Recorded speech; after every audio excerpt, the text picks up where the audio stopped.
जगमग करती एक ज्योति परम धाम से आई।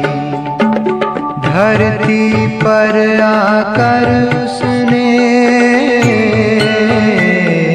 धरती पर आकर उसने हर एक ज्योति जगाई। 3 दिसंबर 2024 सुनते हैं आज की साकार मुरली। प्रातः मुरली बाप दादा मधुबन। आज बाबा बोले, मीठे बच्चे याद के यात्रा में अलबेले मत बनो। याद की यात्रा में अलबेले मत बनो, याद से ही आत्मा पावन बनेगी। बाप आए हैं सभी आत्माओं की सेवा कर उन्हें शुद्ध बनाने। शिव बाबा अभी आए हुए हैं सभी आत्माओं की सेवा कर। कैसी सेवा? ज्ञान योग से सेवा कर, अविनाशी ज्ञान रत्नों से सेवा कर आत्मा को शुद्ध बनाने। इसीलिए बाबा ने कहा बच्चे अभी अलवेले मत बनो, क्योंकि अभी ही आत्मा याद और ज्ञान और योग से पावन बनेगी। तो इसीलिए अभी पुरुषार्थ करो। आज का प्रश्न है, कौन सी स्मृति बनी रहे तो खान पान शुद्ध हो जाएगा? कौन सी स्मृति बनी रहे तो खान पान शुद्ध हो जाएगा? उत्तर है, यदि स्मृति रहे कि हम बाबा के पास आए हैं। कौन से बाबा? शिव बाबा के पास आए हैं सचखंड में जाने के लिए व मनुष्य से देवता बनने के लिए, तो खान पान शुद्ध हो जाएगा, क्योंकि देवताएं कभी अशुद्ध चीज नहीं खाते। जब हम सत्य बाप के पास आए हैं सचखंड पावन दुनिया का मालिक बनने, तो पतित अशुद्ध नहीं बन सकते ना। जब हम किसके पास आए हैं? सत्य बाप के पास आए हैं सचखंड पावन दुनिया का मालिक बनने, तो पतित अशुद्ध नहीं बन सकते, है ना। अच्छा, सुनते हैं मुरली को विस्तार से। ओम शांति, ओम शांति। रूहानी बाप रूहानी बच्चों से पूछते हैं। क्या पूछते हैं? बच्चे, तुम जब यहाँ बैठते हो तो किसको याद करते हो? अपने बेहद के बाप को। वह कहाँ है? तो कहा उनको पुकारा जाता है ना, हे पतित पावन। आजकल सन्यासी भी कहते रहते हैं कि पतित पावन सीताराम, अर्थात पतितों को पावन बनाने वाले राम आओ। यह तो बच्चे समझते हैं। पावन दुनिया सतयुग को, पतित दुनिया कलयुग को कहा जाता है। अभी तुम कहाँ बैठे हो? बाबा ने पूछा कि अभी तुम कहाँ बैठे हो? तो कहा कलयुग के अंत में। इसीलिए पुकारते हैं, बाबा आकर हमको पावन बनाओ। हम कौन हैं? हम कौन हैं? बाबा ने पूछा। तो कहा आत्मा। आत्मा को ही पवित्र बनना है। आत्मा पवित्र बनती है तो शरीर भी पवित्र मिलता है। आत्मा के पतित बनने से शरीर भी पतित मिलता है। यह शरीर तो मिट्टी का पुतला है, आत्मा तो अविनाशी है। आत्मा इन आर्गन्स द्वारा कहती है, पुकारती है, हम बहुत पतित बन गए हैं, हमको आकर पावन बनाओ। बाप पावन बनाते हैं, 5 विकारों रूपी रावण पतित बनाते हैं। बाबा ने कहा कि बाप पावन बनाते हैं, शिव बाप पावन बनाते हैं, और 5 विकारों रूपी रावण पतित बनाते हैं। तो बाप ने अभी स्मृति दिलाई है। हम पावन थे, फिर ऐसे 84 जन्म लेते लेते अभी अंतिम जन्म में है। यह जो मनुष्य सृष्टि रूपी झाड़ है, बाप कहते हैं मैं इनका बीज रूप, मुझे बुलाते हैं, हे परमपिता परमात्मा, ओ गॉड फादर, लिबरेट मी। बाबा ने कहा, क्या कह के बुलाते हैं कि परम पिता परमात्मा, ओ गॉड फादर, लिबरेट मी। हर एक अपने लिए कहते हैं, मुझे छुड़ाओ, छुड़ाओ भी, और पंडा बनकर शांति धाम घर में ले चलो। सन्यासी आदि भी कहते हैं, स्थायी शांति कैसे मिले? कैसे मिलेगी स्थायी शांति? पूछते हैं ना। अब शांति धाम तो है घर, जहाँ आत्माएं पार्ट बजाने आती हैं, जहाँ से आत्माएं पार्ट बजाने आती हैं, वहाँ सिर्फ आत्माएं ही हैं, शरीर नहीं है। आत्माएं नंगी अर्थात शरीर बिगर रहती हैं।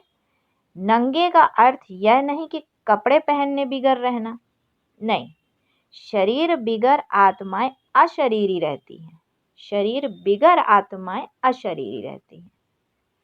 बाप कहते हैं, बच्चे, तुम आत्माएं वहाँ मूल वतन में बिगर शरीर रहती हो, उसे निराकारी दुनिया कहा जाता है। बच्चों को सीढ़ी पर समझाया गया है, कैसे हम सीढ़ी नीचे उतरते आए हैं। पूरे 84 जन्म लगे हैं मैक्सिमम, फिर कोई एक जन्म भी लेते हैं। आत्माएं ऊपर से आती ही रहती हैं। अभी बाप कहते हैं, मैं आया हूँ पावन बनाने। शिव बाबा ब्रह्मा द्वारा तुम्हें पढ़ाते हैं। शिव बाबा है आत्माओं का बाप, और ब्रह्मा को आदि देव कहते हैं। आत्माओं का बाप कौन है? शिव बाप, और ब्रह्मा को आदि देव कहते हैं। इस दादा में बाप कैसे आते हैं, यह तुम बच्चे ही जानते हो, है ना। बाबा ने कहा, इस दादा में बाप कैसे आते हैं तुम बच्चे ही जानते हो।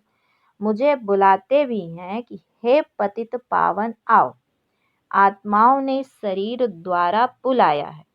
मुख्य आत्मा है ना, यह है ही दुख धाम। यहाँ कलयुग में देखो, बैठे बैठे अचानक मृत्यु हो जाती है। वहाँ ऐसा कोई बीमार नहीं होते। नाम ही है स्वर्ग। कितना अच्छा नाम है, कहने से दिल खुश हो जाता है। क्रिश्चियन भी कहते हैं, क्राइस्ट से 3000 वर्ष पहले पैराडाइस था। यहाँ भारतवासियों को तो कुछ भी पता नहीं है, क्योंकि उन्होंने सुख बहुत देखा है तो दुख भी बहुत देखे हैं। तमो प्रधान बने हैं। 84 जन्म भी इन्हों के हैं। आधा कल्प बाद फिर और धर्म वाले आते हैं। अभी तुम समझते हो, आधा कल्प देवी देवताएं थे तो और कोई धर्म नहीं था। फिर त्रेता में जब राम हुआ तो भी इस्लामी बौद्धी नहीं थे। मनुष्य तो बिल्कुल घोर अंधियारे में है। कह देते हैं दुनिया की आयु लाखों वर्ष है। इसीलिए मनुष्य मूंझते हैं कि कलयुग अर्जुन छोटा बच्चा है। तुम अभी समझते हो कलयुग पूरा हो, अभी सतयुग आएगा। इसीलिए तुम आए हो बाप से स्वर्ग का वर्षा लेने। तुम सब स्वर्गवासी थे, बाप आते ही हैं स्वर्ग स्थापन करने। तुम ही स्वर्ग में आते हो, बाकी सब शांति धाम घर चले जाते हैं। वह है स्वीट होम। आत्माएं वहाँ निवास करती हैं, फिर यहाँ आकर पार्टधारी बनते हैं। शरीर बिगर तो आत्मा बोल भी ना सके। वहाँ शरीर ना होने के कारण आत्मा शांति में रहती हैं। फिर आधा कल्प है देवी देवताएं, सूर्यवंशी चंद्रवंशी। फिर द्वापर कलयुग में होते हैं मनुष्य। देवताओं का राज्य था, फिर अब वह कहाँ गए किसको पता नहीं। यह नॉलेज अभी तुमको बाप से मिलती है, और कोई मनुष्य में यह नॉलेज होती नहीं। तो बाप ही आकर मनुष्यों को यह नॉलेज देते हैं, जिससे ही मनुष्य से देवता बनते हैं। तुम यहाँ आए ही हो मनुष्य से देवता बनने के लिए। देवताओं का खान पान अशुद्ध नहीं होता, वे कभी बीड़ी आदि नहीं पीते। बाबा कहते यहाँ के पतित मनुष्यों की बात मत पूछो, क्या क्या खाते हैं। अब बाप समझाते हैं कि यह भारत पहले सचखंड था, जरूर सच्चे बाप ने स्थापन किया होगा। बाप को ही त्रुत कहा जाता है, तो बाप ही कहते हैं कि मैं ही इस भारत को सचखंड बनाता हूँ। तुम सच्चे देवताएं कैसे बन सकते हो, वह भी तुमको सिखलाता हूँ। कितने बच्चे यहाँ आते हैं, इसीलिए यह मकान आदि बनवाने पड़ते हैं। बाबा ने कहा अंत तक भी बनते रहेंगे, बहुत बनेंगे। मकान खरीद भी करते हैं। शिव बाबा ब्रह्मा द्वारा कार्य करते हैं। ब्रह्मा हो गया सावरा, क्योंकि यह बहुत जन्मों के अंत का जन्म है ना। यह फिर गोरा बनेगा। कृष्ण का भी चित्र गोरा और सावरा है ना। बाबा ने कहा म्यूजियम में बड़े बड़े अच्छे चित्र हैं, जिस पर तुम किसको अच्छी रीति समझा सकते हो। यहाँ बाबा म्यूजियम नहीं बनवाते हैं, इनको कहा जाता है टावर ऑफ साइलेंस। तुम जानते हो हम शांति धाम अपने घर जाते हैं, हम वहाँ के रहने वाले हैं, फिर यहाँ आकर शरीर ले पार्ट बजाते हैं। बच्चों को पहले पहले यह निश्चय होना चाहिए कि यह कोई साधु संत नहीं पढ़ाते हैं। यह दादा तो सिंध का रहने वाला था, परंतु इनमें जो प्रवेश कर बोलते हैं वह है ज्ञान का सागर। उनको कोई जानते ही नहीं, कहते भी हैं गॉडफादर, परंतु कह देते उनका नाम रूप ही नहीं। वह निराकार है, उनका कोई आकार नहीं, फिर कह देते वह सर्वव्यापी है। तो बाप ने कहा अरे परमात्मा कहाँ है, तो कहेंगे सर्वव्यापी है, सबके अंदर है। अरे हर एक के अंदर आत्मा बैठी है, सब भाई भाई है ना, फिर घट घट में परमात्मा कहाँ से आया। तो ऐसा नहीं कहेंगे कि परमात्मा भी है और आत्मा भी है। परमात्मा बाप को बुलाते हैं, बाबा आकर हम पतितों को पावन बनाओ। तो इसका मतलब है नहीं तब तो बुलाते हैं। तो मुझे तुम बुलाते हो यह धंधा यह सेवा करने के लिए, तो कहा कि हम सभी को आकर शुद्ध बनाओ, यही कहा ना। तो पतित दुनिया में हमको निमंत्रण देते हो, कहते हो बाबा हम पतित हैं, बाप तो पावन दुनिया देखते ही नहीं। तो पतित दुनिया में ही तुम्हारी सेवा करने के लिए आए हैं। अब यह रावण राज्य विनाश हो जाएगा। बाबा ने कहा बाकी तुम जो राजयोग सीखते हो वह जाकर राजाओं का राजा बनते हैं। तुमको अनगिनत बार पढ़ाया है, फिर 5000 वर्ष बाद तुमको ही पढ़ाएंगे। सतयुग त्रेता की राजधानी अब स्थापन हो रही है। पहले है ब्राह्मण कुल, प्रजापिता ब्रह्मा गाया जाता है ना, जिसको एडम आदि देव कहते हैं। यह कोई को पता नहीं है। प्रजापिता ब्रह्मा जो गाया जाता है, जिसको आदि देव एडम भी कहते हैं, यह कोई को पता नहीं है। बहुत हैं जो यहाँ आकर सुनकर भी फिर माया के वश हो जाते हैं। पुण्य आत्मा बनते बनते पाप आत्मा बन पड़ते हैं। माया बड़ी जबरदस्त है, सबको पाप आत्मा बना देती है। क्या कहते बाबा कि माया जो है बड़ी जबरदस्त है, सबको पाप आत्मा बना देती है। तो पुण्य आत्मा बनते बनते पाप आत्मा बन पड़ते हैं, सबको पाप आत्मा बना देती है। यहाँ कोई भी पवित्र आत्मा पुण्य आत्मा है नहीं। पवित्र आत्माएं देवी देवता ही थे। जब सभी पतित बन जाते हैं तब आपको बुलाते हैं। अभी यह है रावण राज्य, पतित दुनिया। इनको कहा जाता है कांटों का जंगल, और सतियों को कहा जाता है garden of flowers. Mughal garden में कितने फर्स्ट क्लास अच्छे अच्छे फूल होते हैं। अक के भी फूल मिलेंगे, परंतु इसका अर्थ कोई भी समझते नहीं है। शिव के ऊपर अक क्यों चढ़ाते हैं, यह भी बाप बैठ समझाते हैं। मैं जब पढ़ाता हूँ तो उनमें कोई फर्स्ट क्लास मोतिये हैं, कोई रतन ज्योति है, कोई फिर अक के भी हैं। नंबरवार तो है ना। तो इनको कहा जाता है दुख धाम, मृत्यु लोक। इसको क्या कहा जाता है? दुख धाम, मृत्यु लोक। सतयुग है अमर लोक। यह बातें कोई शास्त्रों में नहीं है। शास्त्र तो इस दादा ने पढ़े हैं, बाप तो शास्त्र नहीं पढ़ाएंगे। बाप तो खुद सदगति दाता है करके गीता को रेफर करते हैं। सर्वशास्त्रमयी शिरोमणि गीता भगवान ने गाई है, परंतु भगवान किसको कहा जाता है यह भारतवासियों को पता नहीं है। तो बाप कहते हैं मैं निष्काम सेवा करता हूँ, तुमको विश्व का मालिक बनाता हूँ, मैं नहीं बनता हूँ। तो स्वर्ग में तुम मुझे याद नहीं करते हो। दुख में सिमरण सब करे, सुख में करे न कोई। इनको दुख और सुख का खेल कहा जाता है। सुख में अर्थात स्वर्ग में और कोई दूसरा धर्म होता ही नहीं, वह सभी आते ही हैं बाद में। तुम जानते हो अभी इस पुरानी दुनिया का विनाश हो जाएगा। नेचुरल कैलेमिटीज, तूफान आएंगे जोर से, सब खत्म हो जाएंगे। तो बाप अभी आकर बेसमझदार से समझदार बनाते हैं।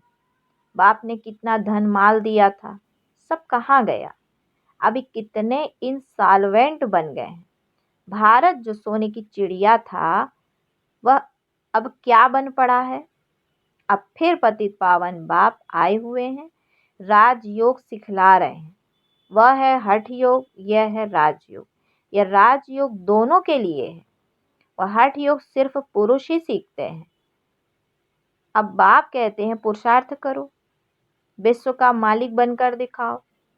अब इस पुरानी दुनिया का विनाश तो होना ही है, बाकी थोड़ा समय है।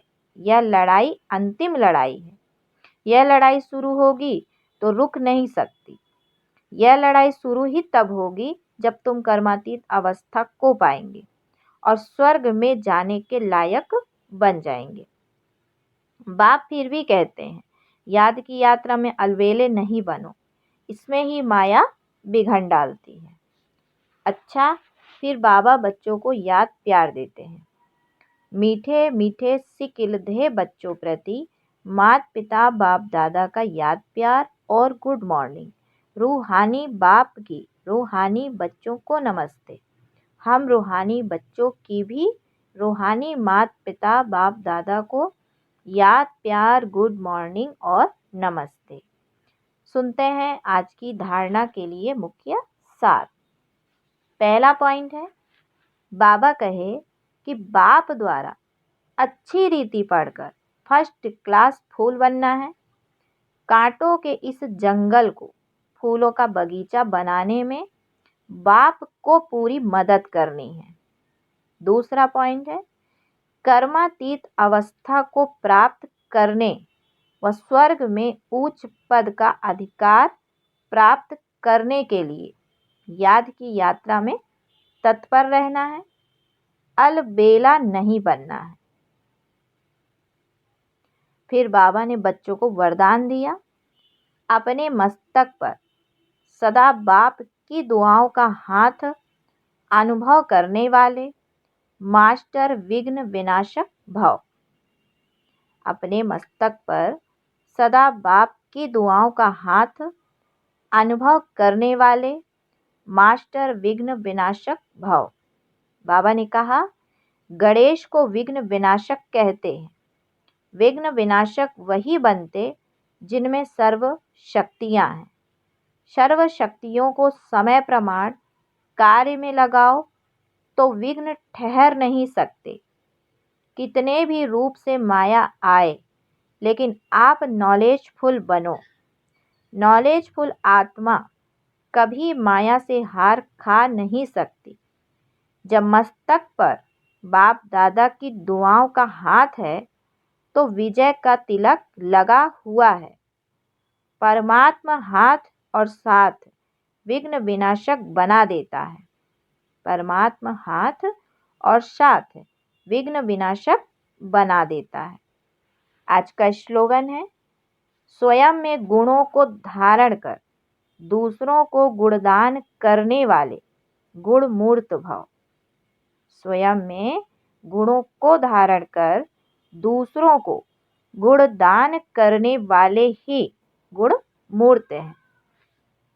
अच्छा, ओम शांति, ओम शांति। शुक्रिया बाबा, शुक्रिया।